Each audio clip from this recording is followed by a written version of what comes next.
Bom, olá a todos. Eu estou fazendo um vídeo aqui rapidinho, pessoal, chamado Coitado do Messias quando ele vier. Eu tinha feito um tempo um artigo sobre isso no meu blog, eu nem sei se está lá no meu blog ainda. E esse artigo, eu fazia esse artigo por quê? Porque a escatologia futurista, que nem eu falei lá no vídeo anterior, eles pegam versículos isolados, fora do contexto, do Velho Testamento, do Novo Testamento, eles fazem uma salada mista.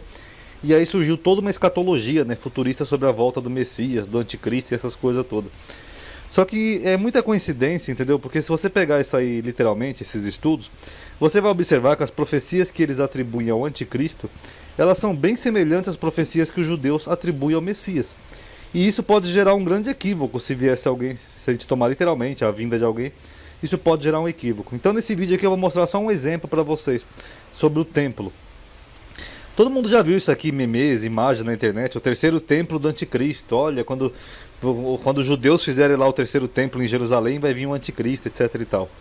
Isso ele se baseia aqui em Tessalonicenses, né, na segunda Tessalonicenses, que Paulo falou que o homem da perdição iria vir e se sentar no templo de Deus, querendo se parecer Deus. Oh, então o terceiro templo vai ser do anticristo. Até esses canais de conspiração aí no YouTube, eles falam isso. Mas aí tem um probleminha, pessoal. As profecias messiânicas dos judeus que eles aguardam o Messias, dizia que o Messias, quando ele viesse, ele ia fazer um templo, né? Seria um tabernáculo de Deus, e aonde Deus habitaria para sempre com o seu povo. Isso pós o retorno dos judeus. Ó, e habitarão na terra que dei ao meu servo Jacó, em que habitaram os vossos pais, e habitarão nela, ele, seus filhos, os filhos de seus filhos para sempre. E Davi, meu servo, será seu príncipe eternamente. E farei com eles uma aliança de paz, será uma aliança perpétua. Eu os estabelecerei e os multiplicarei, e porei o meu santuário, que seria o templo, no meio deles para sempre. E o meu tabernáculo estará com eles, e eu serei seu Deus, e eles serão o meu povo. Então vocês imaginam por um instante, vamos supor uma situação hipotética, que venha amanhã chega o Messias judeu. Amanhã sai tudo que é jornal. Israel recebeu o Messias judeu, ele veio com glória, com tudo. O servo de Deus chamado Davi chegou em Israel. Aí esse Messias pega e miraculosamente, ou fisicamente, sei lá, ele pega e reconstrói o templo de Jerusalém, lá em Jerusalém. Ele faz o terceiro templo sagrado. Pá, ele vai lá, haja templo, e o templo aparece lá em Jerusalém. Aí o que vocês acham que a maioria dos cristãos vão fazer? A maioria dos cristãos vão se opor a esse Messias. Por que elas vão se opor? Porque aqui em Tessalonicenses, segundo Paulo, Paulo disse que o anticristo iria vir, ia se sentar no templo de Deus, querendo se parecer Deus. Ó, então esse que reconstruísse o templo em Jerusalém seria automaticamente o anticristo. Só que tem um problema aqui nessa passagem aqui de Tessalonicenses. Até as bíblias deles mesmos, dos evangélicos, comentam isso daqui, que nem a Bíblia de Genebra, no rodapé. O problema, pessoal, é que quando Paulo escreveu Tessalonicenses, foi aproximadamente entre o ano 50 e 50 e pouco antes de Cristo. As epístolas de Paulo, para quem não sabe, elas foram concluídas antes dos evangelhos, inclusive.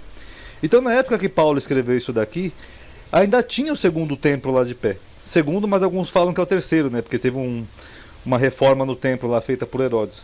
Mas seja como for, quando Paulo escreveu isso daqui, o templo lá de Jerusalém não tinha caído ainda. Ainda existia lá o templo sagrado em Jerusalém.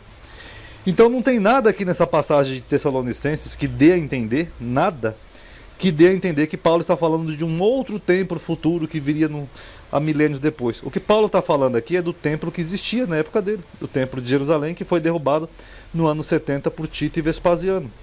E esse homem de iniquidade aqui que Paulo diz que se sentaria no templo, ainda existe muitas divergências sobre quem seria esse homem. Mas o mais provável é que fosse o próprio Adriano, o imperador Adriano. Outros acreditam que foi Tito, porque tanto Tito quanto Adriano, eles queriam que os judeus eles louvassem os romanos como deuses, como era a cultura romana. Por isso que teve essas duas grandes guerras judaico-romanas, porque os judeus se negavam a louvar os imperadores como deuses, como mandava a lei romana, ok?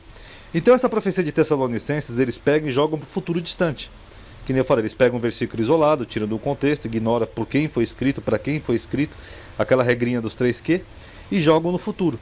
Então, se supostamente viesse o Messias hoje e ele reconstruísse o templo, mesmo que fosse o próprio Jesus dos cristãos, ele retornasse e ele cumprisse essa profecia que ele supostamente não cumpriu na primeira vinda dele, porque Jesus não reconstruiu o tabernáculo físico, o templo lá em Jerusalém, os próprios cristãos iriam se opor a Jesus, porque ele se baseia no versículo de Paulo que não tem nada a ver com o futuro. Então esse é o problema dessa escatologia futurista.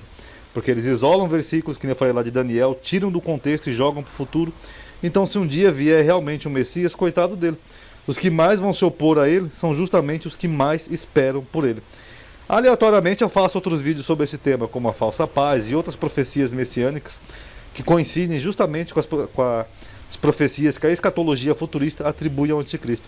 Mas reflitam sobre isso, vocês vão ver que realmente, se um dia vier o Messias, ele vai sofrer mais essa oposição dos que mais esperam por ele, ok? Paz a todos.